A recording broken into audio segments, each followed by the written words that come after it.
Hello, is your family a fan of Chinese food like mine is? Well, I have a super recipe that will get you to put that Chinese takeout menu back in the drawer. Today, I'm making Szechuan chicken stir fry, and you won't believe how easy this is to make at home and how great it tastes too. I love stir fry recipes because they are fast and versatile. Now, today we are using chicken, but you could easily replace that with lean beef, pork, shrimp, or tofu instead. So let's get to it so you can make this recipe for dinner tonight if you want. One of the keys to a successful stir fry recipe is to get all your ingredients ready to go before you start cooking. So let's get our chicken prepared. Here I have 1 pound of boneless, skinless chicken breasts. You could use chicken tenderloin if you want instead. So I've already trimmed any visible white or yellow fat. There wasn't a lot since this is lean breast meat, and now I am going to cut these into 1-inch cubes. So I'll cut lengthwise and then I will cut them into little cubes.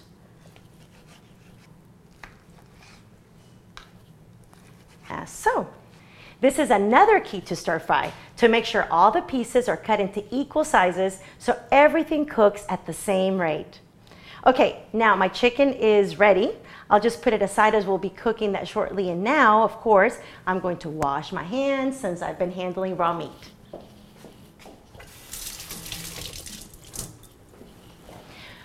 So here at the stove, I have all my ingredients ready to go, as you can see, and we are ready to stir fry. I have a medium-sized skillet that I sprayed with cooking spray and heated to medium-high. That's another key to stir fry. You cook it fast and over fairly high heat. Now that my skillet is nice and hot, I'm going to quickly add my chicken. So let's quickly do that. There we go. Woo! Sizzle. We'll put the rest of the chicken in. Give it a little stir. Okay, next what we're going to do is add 2 teaspoons of cornstarch. That will help to thicken the sauce, by the way. Scoop this out of here. All right. And then what we're going to do is add 1 tablespoon of low sodium soy sauce because the regular kind has a lot of salt in it. So I like to use the low sodium. 1 teaspoon of minced garlic from the jar. That's 1 clove if you're mincing it yourself. I decide to use it from the jar. A little faster. We're also going to add 1/4 teaspoon of ground ginger powder. I'm going to give it a little stir so the chicken doesn't stick to the bottom.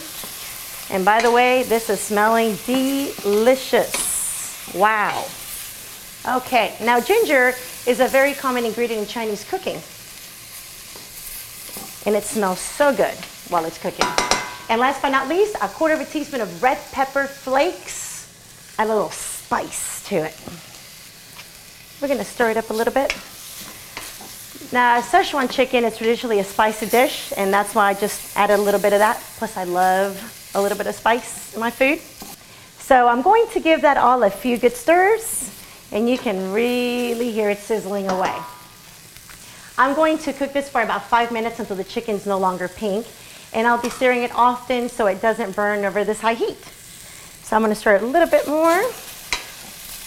And there we go. Now it's been about 5 minutes, so it's time to add our vegetables. You really can add any type of raw veggie you like. Here I have a real time saver. 1 bag of frozen stir-fry vegetables that I've put in a bowl, which are just as healthy as using fresh. So in they go.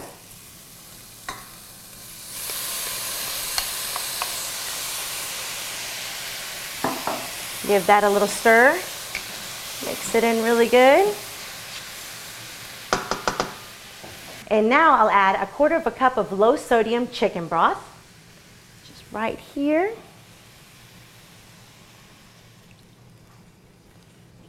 Okay. So now I'm reducing the heat to medium, covering the skillet. Make sure it simmers a little bit.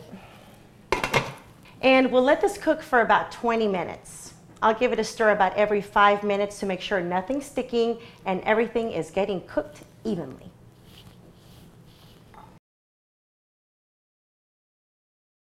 Okay, it's been 20 minutes and our stir fry is ready to serve.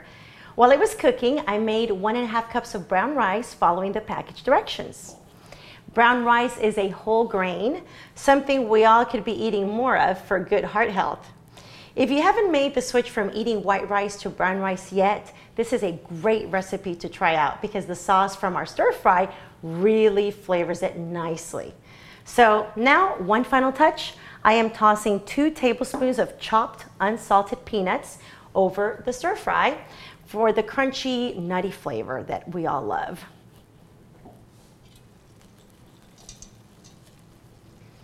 And there it is, Szechuan chicken stir fry, a delicious restaurant quality dish that you can make in your own kitchen.